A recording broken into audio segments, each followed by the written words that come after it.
رگوں پر، چلتا ہے خنجر تو چلے میری رگوں پر، خودی بیچ کر اپنی میں کبھی جھک نہیں سکتا، مٹنے کو نئی دنیا بھی مٹ سکتی ہے لیکن تاریخ کے اوراق سے میں کبھی مٹ نہیں سکتا۔ جناب صدر، محترم اساتذہ کرام اور میرے ہم مکتب ساتھیوں، السلام علیکم۔ آج مجھے جس قرارداد پر اظہار خیال کرنے کا موقع ملا ہے، اس کا عنوان ہے جشن آزادی اور آج کا پاکستان۔ جناب صدر، آزادی بااختیار ہونے کو کہتے ہیں، لیکن میں یہ سمجھتا ہوں کہ آزادی ایک احساس کا نام ہے، اور جس قوم کا احساس زندہ ہوتا ہے وہ زندہ رہنا اور زندہ مرنا چاہتی ہے، لیکن جس قوم کا احساس مرتا ہے وہ وقت سے پہلے ہی مر جاتی ہے۔ اور افسوس کہ آج کچھ ایسا ہی حال جان سے پیارے ملک پاکستان کا بھی ہے، اور یہ حقیقت ہر معصوم سمجھدار اور عقلمند پر بتایا ہے کہ ملک کی معیشت آج کہاں گئی ہے۔ ایک طرف اقلیت کی عیاشیاں ہے اور دوسری طرف عوام کی خودکشیاں ہیں۔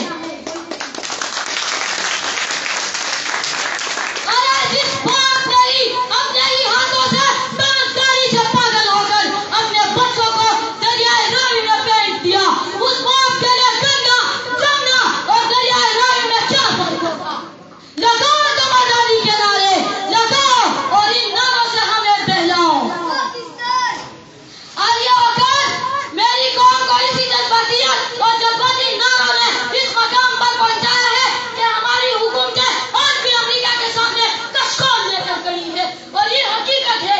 حقیقت سے منہ موڑ کر جذباتی باتیں کرنا، جذباتی نعرے لگانا میری معارفین کا طور طریقہ ہو سکتا ہے، لیکن میرا نہیں۔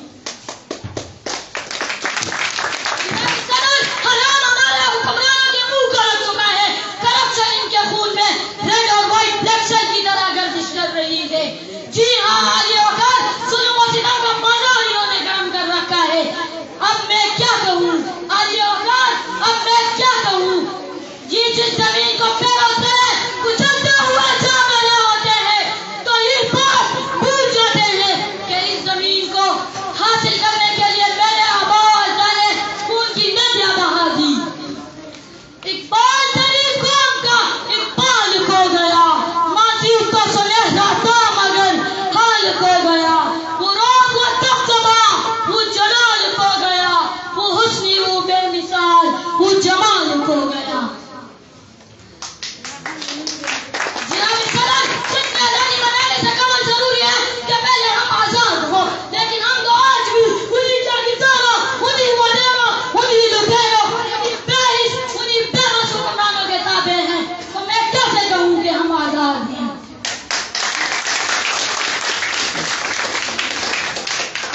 جس دیش کے کوچے کوچے میں افلاس ہمارا پھرتا ہو، جو درد کی بھوک اگلتی ہو اور دکھ فلک سے گرتا ہو، جہاں بھوکے ننگے بچے بھی آہوں پہ پالے جاتے ہوں، جہاں سچائی کے مسلم بھی زندانوں میں ڈالے جاتے ہوں، اس دیش کی مٹی کسوں سے ہی دکھ جگر پر سہتی ہے اور اپنے دیش کے لوگوں کو جشن آزادی مبارک کہتی ہے، جشن آزادی مبارک کہتی ہے۔ والسلام۔